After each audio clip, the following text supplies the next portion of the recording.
So I finally had enough time to spend with the S21 Ultra to give you guys a good review. But I feel like if I'm gonna give you this type of review, you need some context, you know? When you review something, comparing it to something else always gives you a better idea of how the device is going to perform.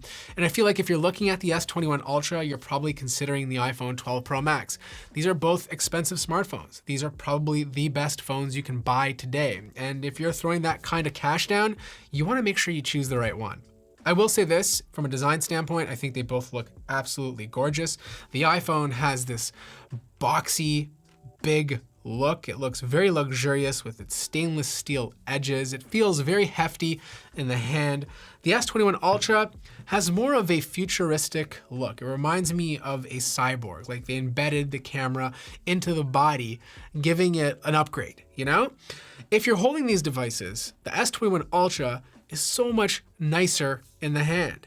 The iPhone is thicker, like it's wider. It takes up more space in your palm, making it more difficult to hold. Whereas the S21 Ultra, even though it has a bigger display, the phone is not as wide, so it takes up less space in the hand overall. It's just making up for it in height. Now, this does have curved edges, and you guys know how I feel about it. I'm not gonna go through it again, but it's not as bad as the previous S lineup from the year before. They actually did a pretty good job. I still prefer a flat display, but this is pretty close to that experience. Now, because this phone has those curved edges, it is a bit slippery in the hand. My suggestion is if you don't rock a case to put on a D-brand skin, just do it. These new ones from MKBHD look absolutely awesome. Now, displays are always a touchy subject. Like, I've always loved the displays on both of these phones. And I'll make it simple for you. They're both OLED. This one's dynamic OLED, which is Samsung's own type of experience. But if you want more of a color accurate look and vibe, then you're gonna wanna go with the iPhone 12 Pro Max. If you want more of a punchy, contrasty look and feel, then you go with the Samsung Galaxy S21 Ultra. It's not gonna be as accurate in terms of how they calibrate it, but it just looks amazing. Like, you lay your eyes on this and then you look at the iPhone, you can't help but keep your eyes on the S21 Ultra. There's no 120 hertz on the iPhone, and this is a touchy subject for a lot of people. I know most people won't care, but you use these both devices in a comparison every day, and you learn to appreciate that 120 hertz display. You know, this year it's adaptive. This year you can use it at QHD, and it just makes the phone feel so much faster and more enjoyable to use. And since we have a QHD panel at 120 hertz, you're probably thinking the battery life is not gonna be as great. Well, there's a 5,000 milliamp hour battery inside of the S21 Ultra, and I'm getting 7 to 8 hours of screen on time at 120 hertz with the resolution set to QHD+. That's absolutely awesome. I'm finishing the day with like 60 to 65%, and that's a great thing. Now, the iPhone 12 Pro Max, you guys know already, you've seen the tests. The battery life on this is insane. Even though the battery is smaller, the optimizations with the processor inside and Apple's vertical integration just gives you more battery life overall. But man, both of these phones are very, very close in terms of battery life. Fingerprint scanner. I'm so glad it has one, you know? Right now, with all of us wearing masks, the fingerprint scanner is everything. As much as I love Face ID, it sucks right now. It just sucks because of the state we're in with having to wear masks. I have to unlock the phone using a passcode, and that's really annoying when you're trying to pay for something. This year, Samsung increased the size of the fingerprint scanner. It's a little bit faster. It's not as accurate as the optical scanner you've seen on most phones, but it's a big improvement compared to the previous one. Now, I've already compared the stereo speakers on the Ultra to the Note 20 Ultra, and they sound slightly better, not huge, but there is a noticeable improvement. Now I'm gonna compare it to the iPhone 12 Pro Max, and you guys let me know which one you think sounds better.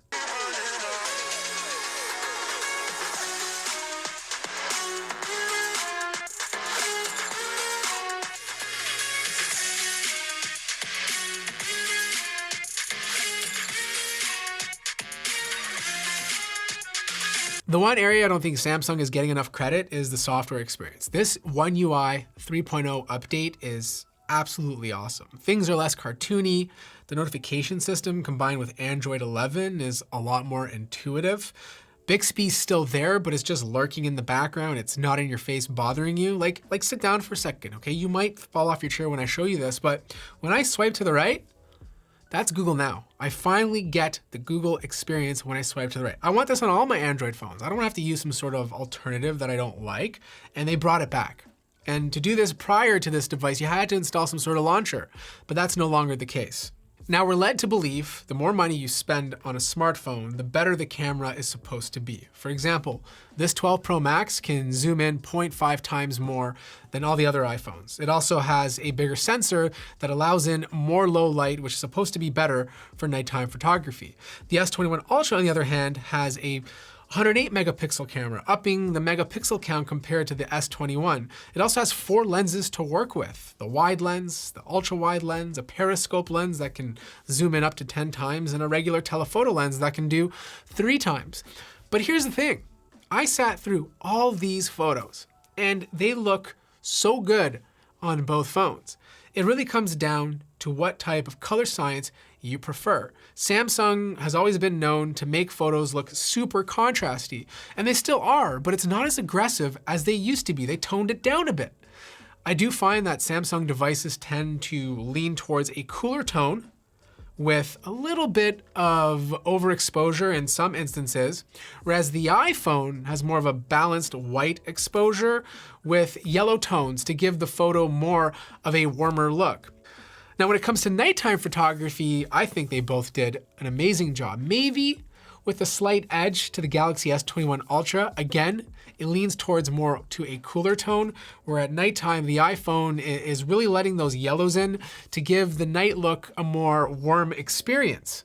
And even video. I was honestly expecting the iPhone 12 Pro to blow out the Galaxy S21 Ultra out of the water. But again, very similar. Like, they both look so good. I will say this, if you're looking for pro modes, they don't have a pro mode on the iPhone, but you can shoot RAW. The Galaxy can do pro mode, but it can only do pro mode on 2 of the lenses, on the wide and ultra wide lens. But here's the thing. If you're taking a lot of Instagram stories, TikTok videos, and Snapchat, iPhone's still better. All those apps have optimized their camera API to work with the iPhone. In fact, I actually did a TikTok video comparing the camera quality on the S21 Ultra to the iPhone, and it's much better on the iPhone. And that's because TikTok hasn't optimized their camera app to work with the S21 Ultra.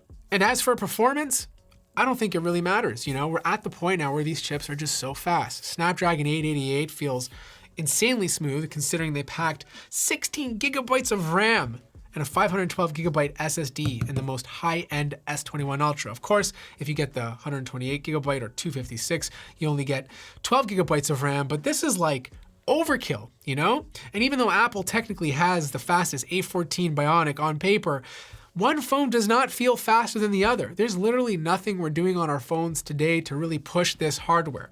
I will say this, if you're using 5G, the Snapdragon 888 in the Galaxy S21 Ultra will offer better battery life because the actual modem is integrated into the chip. And for those of you out there who think Samsung is going to kill the Note lineup, they might. I don't know if they will. I think buying a Note with an integrated pen is a lot more attractive than buying an optional accessory. But I do like the fact that Samsung is giving you the option, you know? Maybe you have a tab at home. Maybe you have an old Note lying around.